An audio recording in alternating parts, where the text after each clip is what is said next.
How to use trigger links in Maybe. A trigger link is a link that you can create that can actually trigger an action and allows you to track how many people are clicking on it. These are really powerful for several different reasons, but it's particularly powerful for email marketing and automation workflows. To find your trigger links feature, select Marketing. Along the top nav, select Trigger Links, then from the drop-down, select Links.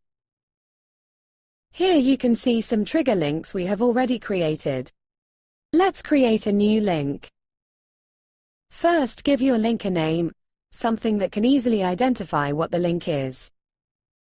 Then add your trigger link's URL. When you are happy with your trigger link, select Save. Your new trigger link will now be added to your link list. You can delete or edit a trigger link using the action icons. When editing the trigger link, simple update and select Save. You can analyze your trigger links and see how many people clicked on your links in a certain time period.